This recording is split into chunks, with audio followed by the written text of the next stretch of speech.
On October 2nd, 2012, a group of criminals got wind that a marijuana business owner had large sums of cash buried underground. They kidnapped him from his home and took him 3 hours away to the Mojave Desert, where they tortured him and left him to die. Why did that happen? Because the marijuana business owners today do not have access to financial institutions and are strapped with large amounts of cash.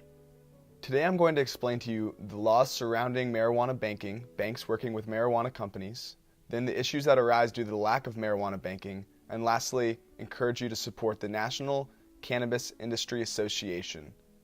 To get an idea of the regulatory environment surrounding marijuana banking, let's take a step back to 2013 when the Cole Memo was introduced. This was in light of some states legalizing marijuana, and it told the state attorney generals not to enforce the national law, rather implement 8 enforcement priorities, like making sure that children did not get their hands on the marijuana. This provided a small amount of buffer for the marijuana banking industry. In 2014, the Financial Criminal Enforcement Network issued its guidelines as to how banks should be working with the marijuana industry. It proved to be far too regulatory, and many banks stayed away from the industry as a whole. Also in 2014, a credit union intending to work with marijuana businesses was denied access to wire money between banks, thus setting up a horrendous precedent. At the beginning of 2018, Jeff Sessions rescinded the Cole Memo, that little bit of buffer for the marijuana banking industry. However, recently he resigned, making the possibility of marijuana banking being legal a possibility once more.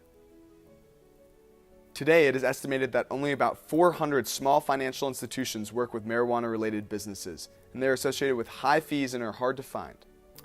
There are some issues that arise due to the lack of marijuana banking. The first is the health of the marijuana-related businesses.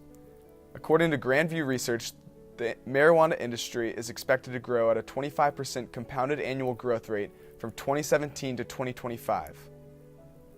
This is a high-growth industry, and the businesses are going to need access to small business loans, which they cannot get because they don't have access to financial institutions, thus stunting the growth of the industry.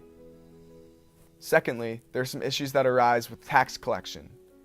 According to Wharton professor Conti Brown, the city of Sacramento only collected $5 million from marijuana-related businesses last year, and expects they missed out on an additional $9 million.